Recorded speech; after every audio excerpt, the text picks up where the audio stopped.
Hello folks, this is Paragon RG.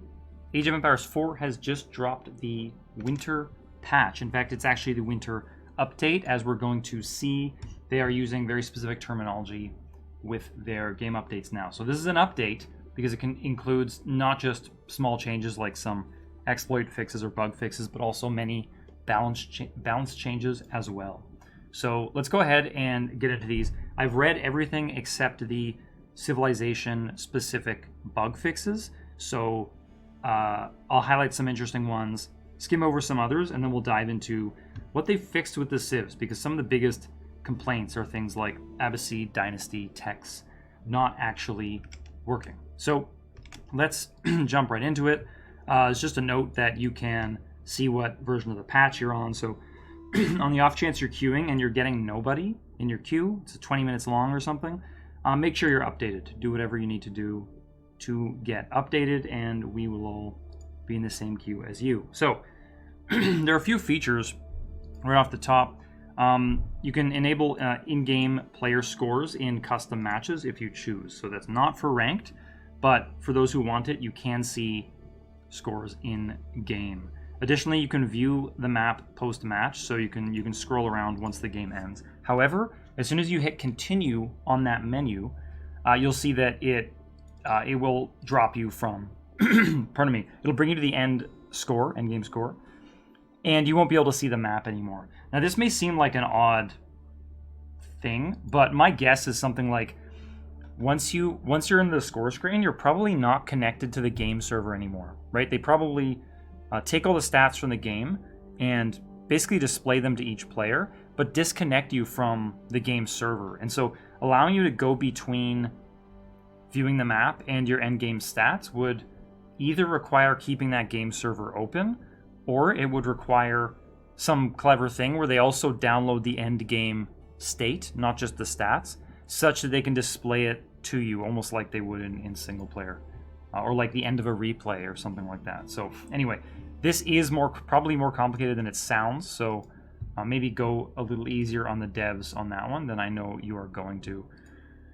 Minimap has been updated in a bunch of different ways. I find this one pretty interesting. People have complained about it quite a lot. I think a lot of the complaints stem from 2v2 to 4v4 games where things do become really cluttered.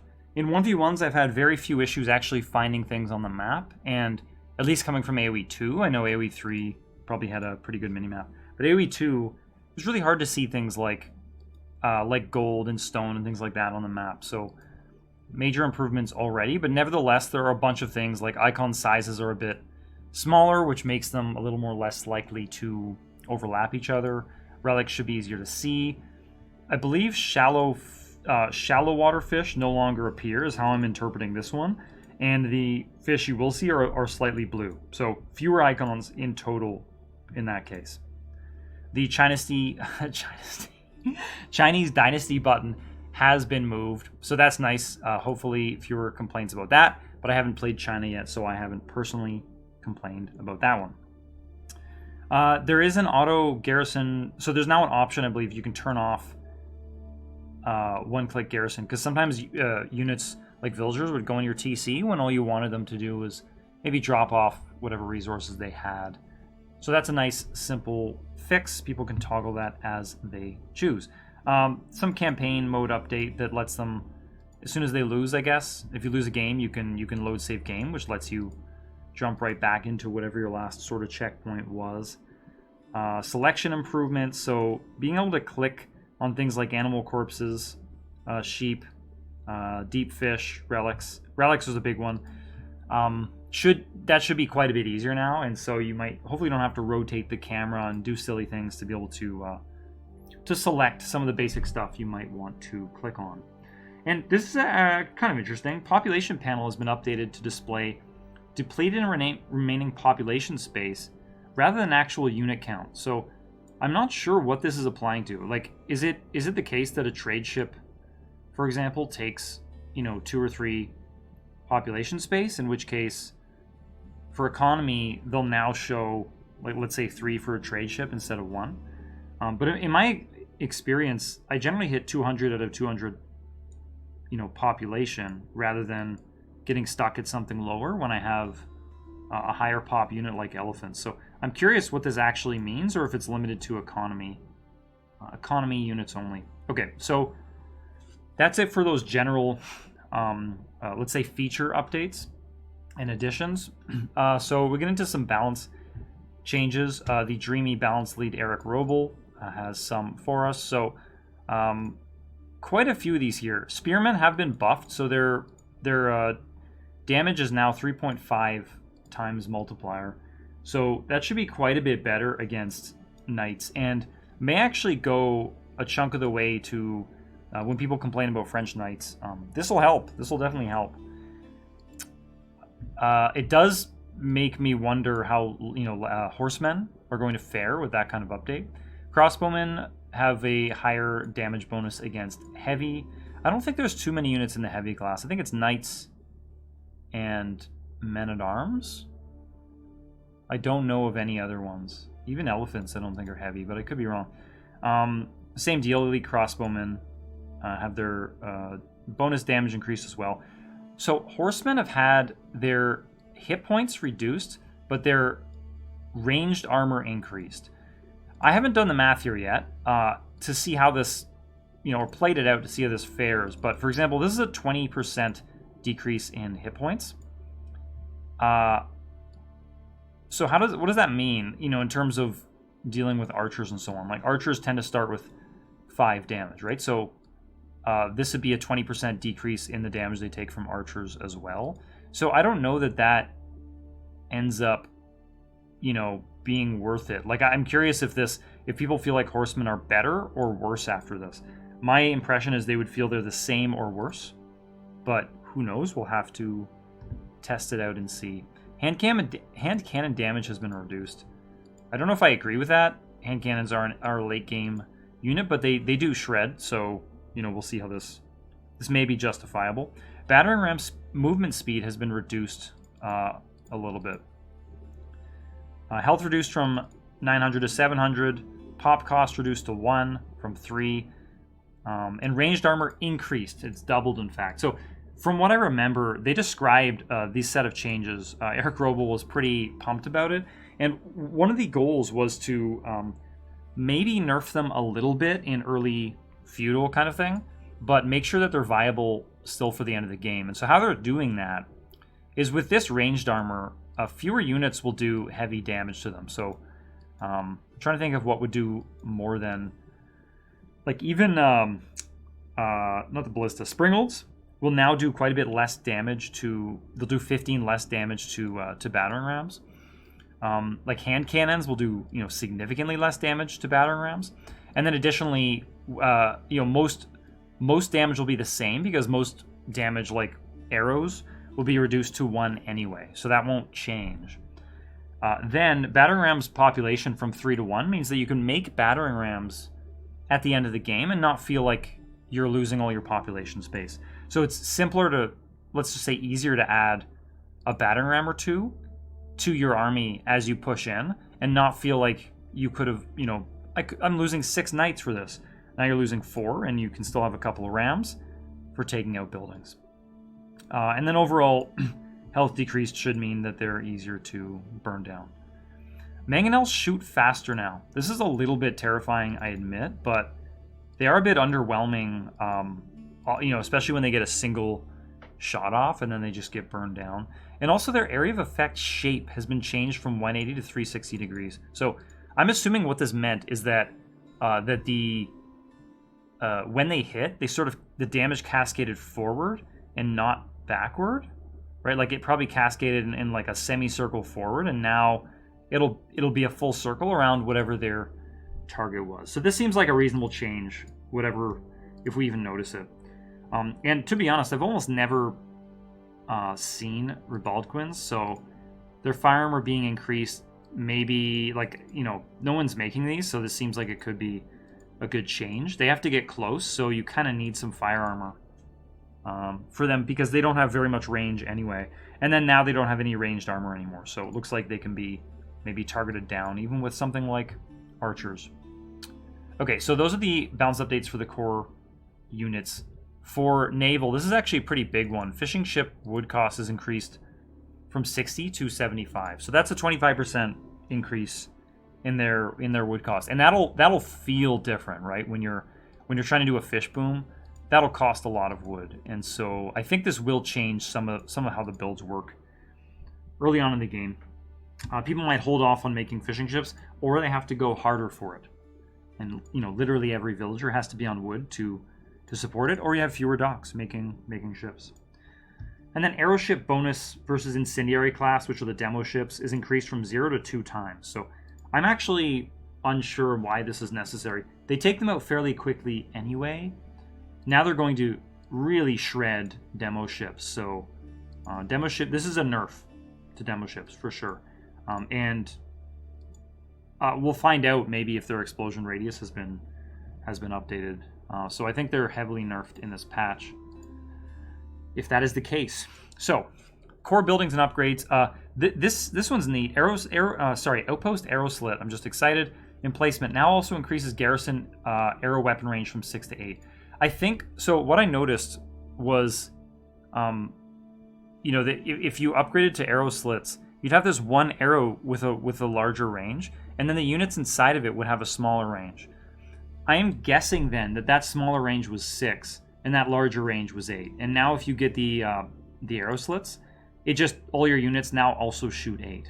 So this is actually a major buff to arrow slits, because you have to be really careful if someone puts a few spearmen or horsemen, maybe scouts, sorry, is a better example, in those towers that you're being rushed with, because once they get upgraded, they'll outrange and be able to hit your gold, things like that.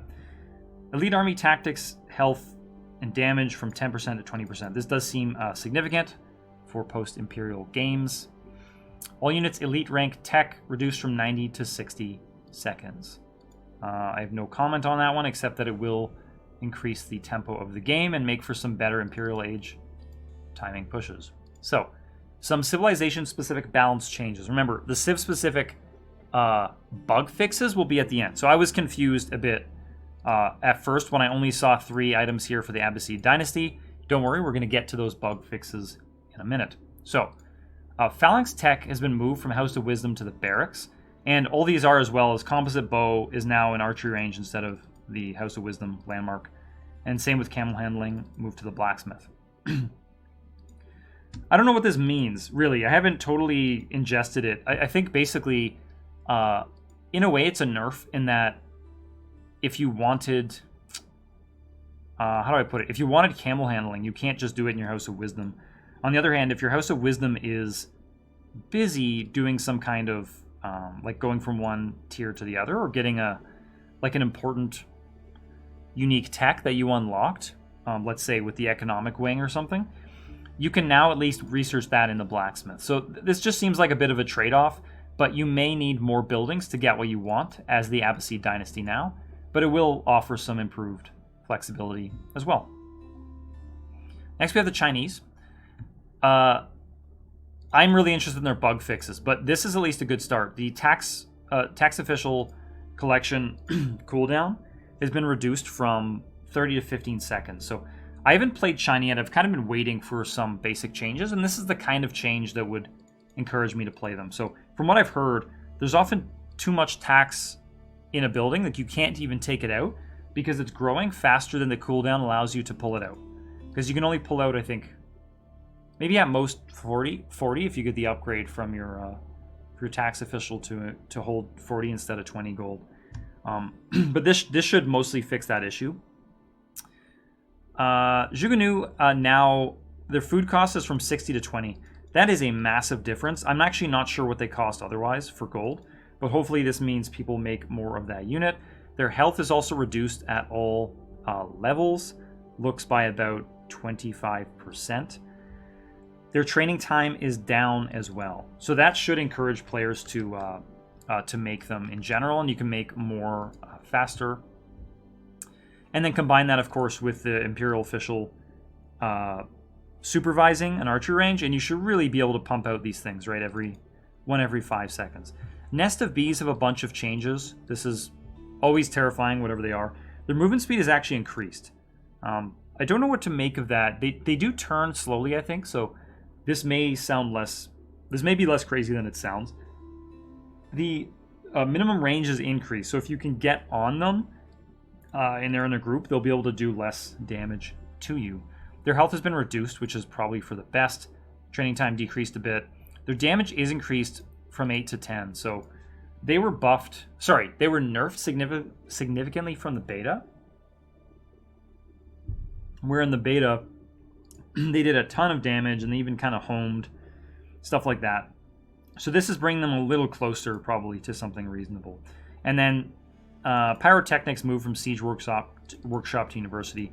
This is probably trying to make the University more useful and make it so you can't just get everything you want out of that Astronomical clock tower for the Chinese. Delhi Sultanate. This is big. Sanctity Tech age requirement increased from Dark Age to Feudal Age. Sanctity, if you don't know, is a technology that allows for your scholars, which are your monk, your religious unit, to go from to be able to capture sacred sites in whatever age. Not, normally you have to wait until the Castle Age. So you could in theory do them in the Dark Age if you got it soon enough, although of course it took quite a while to do, and so that produced a style of play where that's pretty much always what the Delhi players try to do, and it would also increase how much gold they get from 100 a minute to 200 per minute, which is gigantic. So that moves to feudal now, which changes a little bit, right? Because that tech is a bit slow anyway, so this is going to push back how quickly Delhi players are able to do that by probably at least a couple minutes. And I say only a couple because of what we're about to see here. So this is, I think, a clever change. The Scholar Research System has been updated so that earlier researches have less of an increase to the time they take to do, and later ones have a massive increase.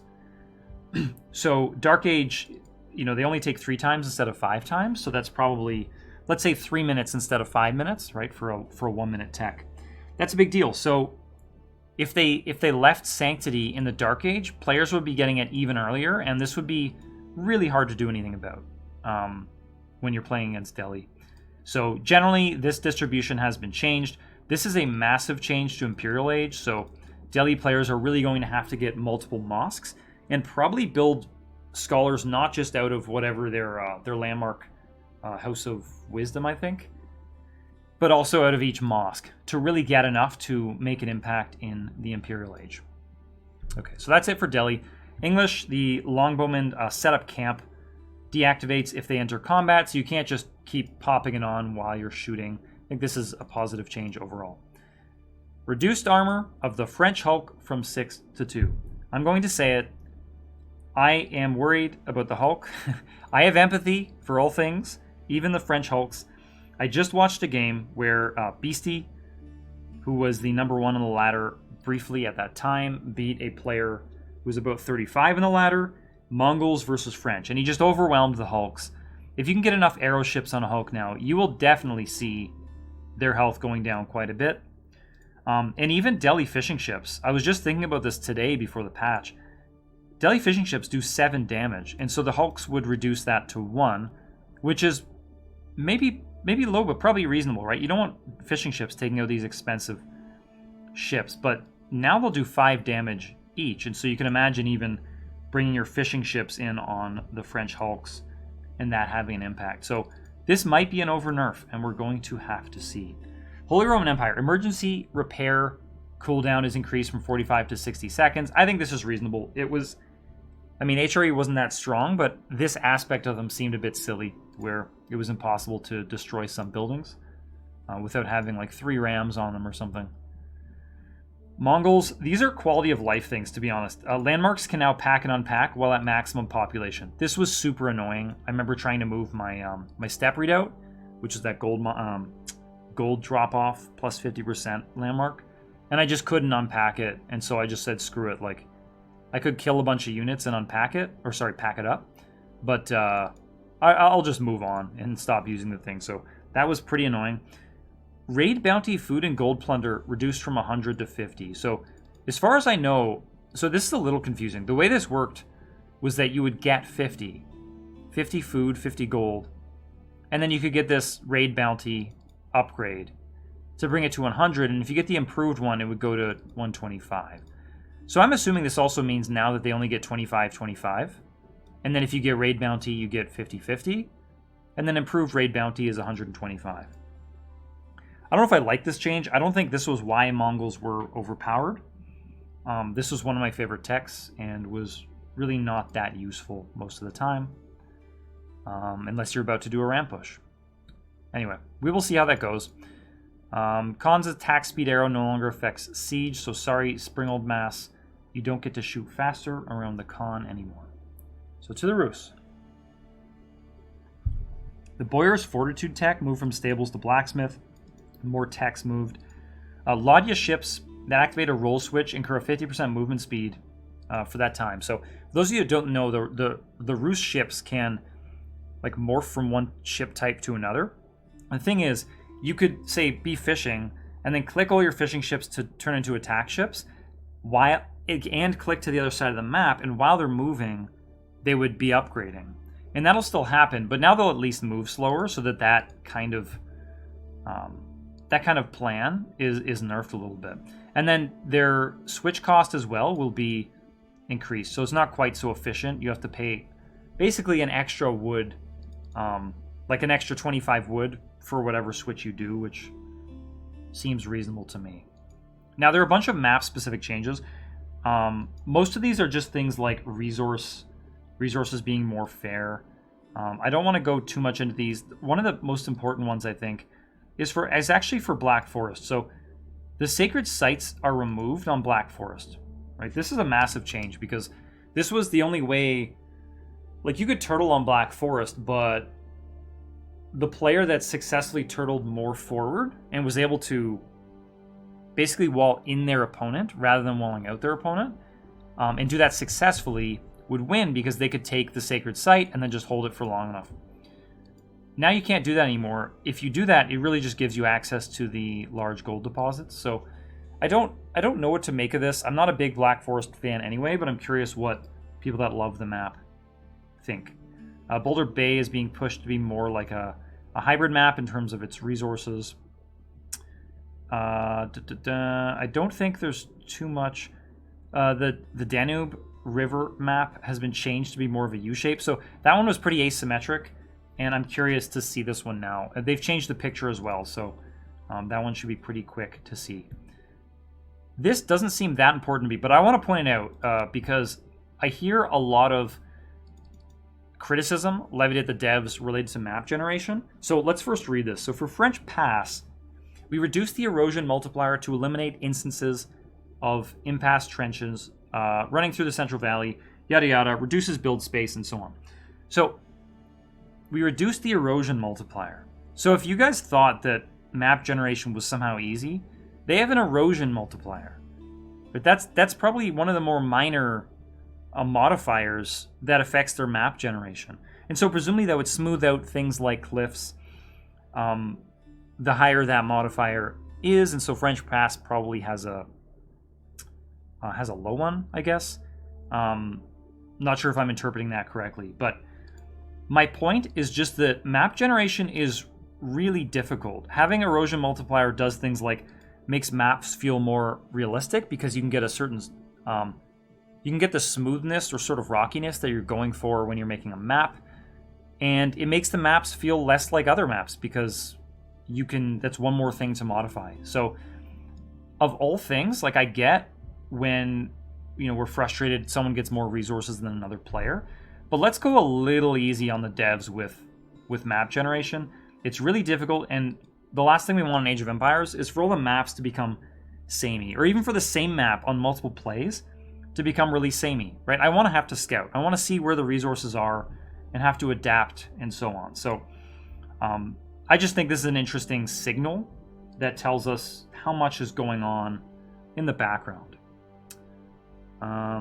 Mongolian Heights definitely had a fish distribution issue, so that's good. So let's jump into the bug fixes. Some stability fixes, which is great. You can no longer cancel unbuilt stone wall to get refunds. I'm not positive, but I think this is the stone wall exploit that people have been doing. So the devs have finally fixed this. That's great. In fact, I think this was pretty quick. I only heard of this about last week. I could be wrong. Maybe it's quite a bit older. There were some Mongol landmarks. Now they can be packed up, or at least repaired once they were destroyed if they were in transit. Infinite Relic Bug for the Rus is fixed. That's fantastic. Some fixes to hardest AI. Tweaks made to building placement to allow for construction closer to impassable areas of hills.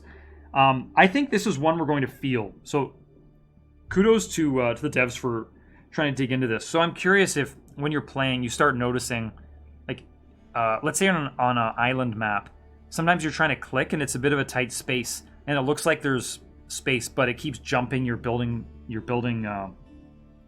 like selection to other areas. So my guess here is that it means what you see is actually a little closer to where you can build. So I think this is probably a change for the best. Naval units better minding the stop command. That's not something that I noticed. Long pauses, okay.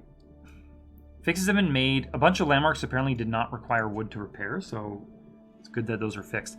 This is actually huge. Spearmen will now brace while attack moving against charging cavalry.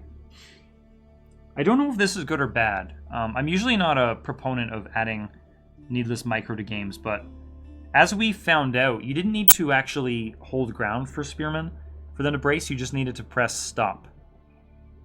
And then if a spearman was a target of like attack target of a cavalry unit, they would stay put and then they would just brace. So now you can attack move and they'll brace for you, which I guess takes some of the micro load off.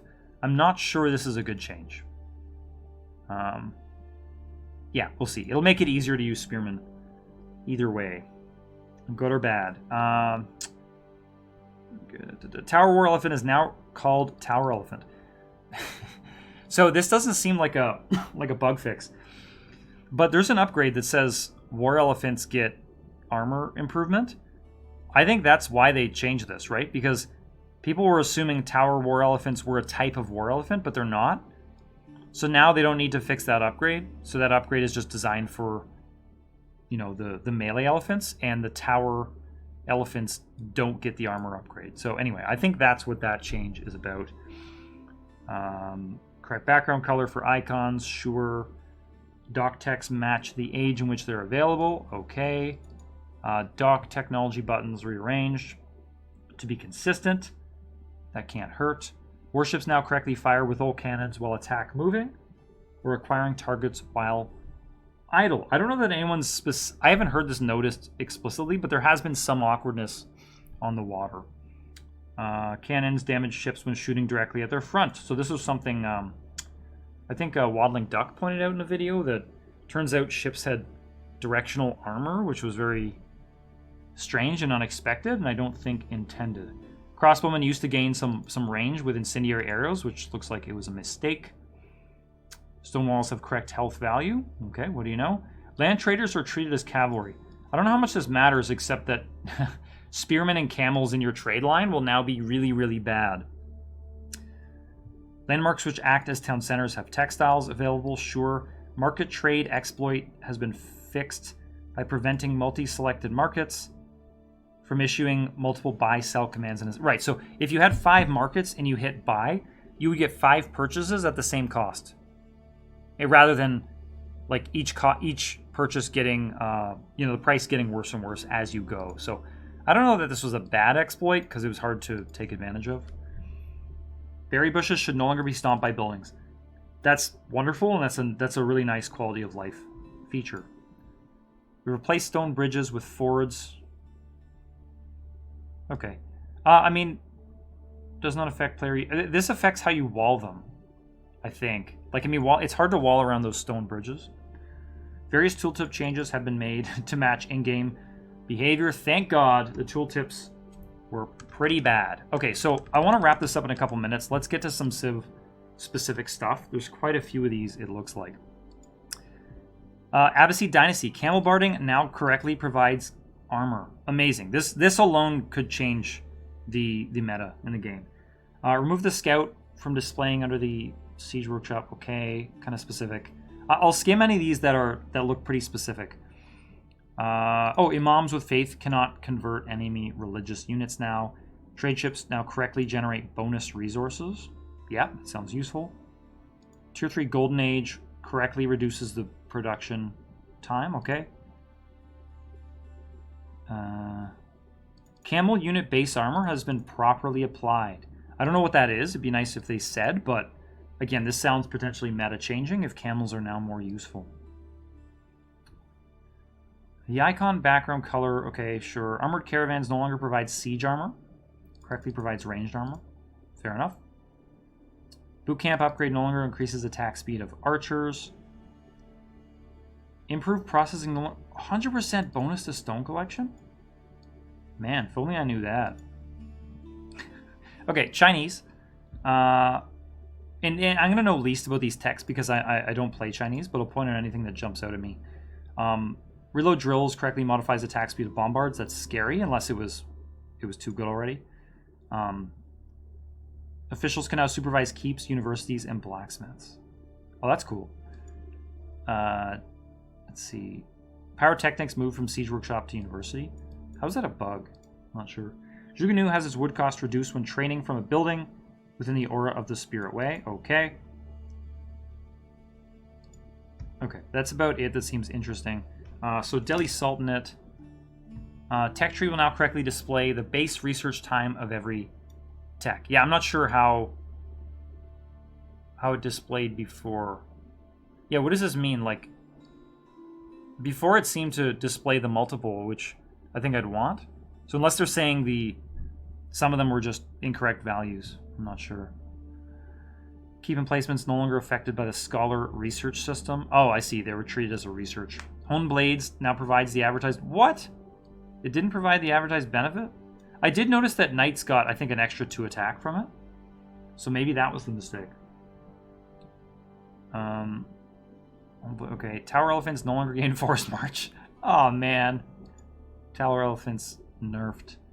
Now gain the Armor Visual upgrade when researching Siege Elephant tech instead of Armored Beast. Note, Tower Elephant does not get increased armor from Siege Elephant tech. Okay. Help visually... Okay, so this is purely a visual upgrade to make Tower Elephants look cooler so people can see when you have the Siege... Oh, I see. So Siege Elephant, I don't remember what this does. Maybe this is the crossbows up in the Tower War Elephant. Sorry, in the Tower Elephant. And now it'll display accordingly, so that's nice. English, palings in camp cannot be activated on top of stone walls. Great. Keep production icons. Okay, sure. French, range of the Ribault has been reduced to match the standard version of the unit. I guess the royal one mistakenly had extra range. Alignment of text, okay. Enlistment incentives was apparently a little off. Gunpowder tech now correctly applies to the French Galleass. Royal cannon now receives the intended plus 20% bonus damage. I'm wondering if it got any bonus damage, because it was certainly heavily outmatched by the Chinese bombards, but we'll see if that's still the case. So HRE, buildings constructed within the influence Palace of Swabia can use emergency repairs. Makes sense. Garrison weapons have been added to the Palace of Swabia. Interesting.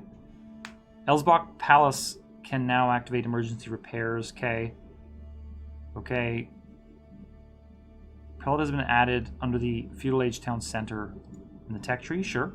Ranged armor of Holy Roman Empire keeps has been reduced to match other civilizations. Yeah, there was some wonkiness with the two-handed weapons tech and the way it played with the other one. And yeah, here's the stacking. And I think the two-handed weapons tech on its own was broken. So those have been fixed now. That's really good news. We'll have to see how they apply now. Emplacements now have discounted gold cost. That's great. Okay, great. Mongols. We're almost done here. I think Mongols and Rus. Superior mobility no longer has the 50% move speed bonus applied twice. So that is fixed. You'll no longer get race car buildings that can pack up and move around. Improved wheelbarrow. I think this is just a parsing error here. Improved wheelbarrow can now be researched in the Dark Age. Okay, fair enough. Production cost of double trader has been corrected. Yeah, it seemed off. I think it was actually too expensive. There's something weird with that. Mongols additional torches... Oh, sorry, yeah. Oh, that's just alignment of text. Additional torches no longer improves naval units and emplacements. That makes sense. The cost to double produce a number of Mongol units has been fixed. Yeah. And that was... I don't know if that was in their favor before or not, but either way, good to fix. Teeth barns are still available, and I don't think they even worked before, but I could be wrong. Piety and herbal medicine are properly removed from the Mongol prayer tent UI. Okay. I want to zip through this because this has been a lot here. Relics Garrison inside of a Mongol prayer tent now correctly generate resources. Yeah, so Teeth Barns are fixed. Cognate Palace no longer spawns early Lancers. Yeah, that was a mistake for sure. Silver Tree double production cost has been updated. And I guess improved professional scouts was off. And we see the Rus. Hunting weapons now benefit from professional scouts bonus. That's great. Laudia transport ships and fishing ships conversion no longer have the Age 2 requirement. Does that mean you can get transport ships in Age 1? I think that... Would that be the only civ that can do that then? Trader has been removed. Okay. Fine. Incendiary arrows no longer increase the attack speed of arrow ships. That makes sense. Night torch damage has been... Scaling has been adjusted. Professional Scouts technology. Oh yeah, I guess it didn't actually provide the bonus damage to Scouts, but it was still useful because they could carry deer carcasses around, but now they'll one-hit deer and be better at killing boar. Laudia trade ships have an additional 100 wood. How is that a bug fix? That I'm not clear on. Trade ships. Okay, interesting. Maybe they were supposed to cost more. It said they cost more than they did. Spearmen can now activate Spear Wall correctly. Okay, great. So just to wrap up here, there are a couple of known issues. So they are aware that there's still some infinite resource exploits. You can do something and then delete buildings and stuff like that. So we will have to wait for those to be fixed, hopefully before the spring update, hopefully in a patch within about a month. Keep in mind, Christmas is coming, so we shouldn't expect too many updates before then, if any at all. And they know that certain buildings, when combined with an Imperial Age tech, refund too many additional resources. Yeah, I think this might be a Chinese exploit. So my final thoughts here. This is a really solid patch. Really, it's the bug fixes for me that are the big thing. The balance changes are actually like much more minimal. Sure, there's a bunch of changes to core units, and that will affect how the game is played in general, and maybe be closer to what the devs intended, whatever that was. But other than the Chinese here, there's really not that many changes to the Civ-specific, bonuses and units.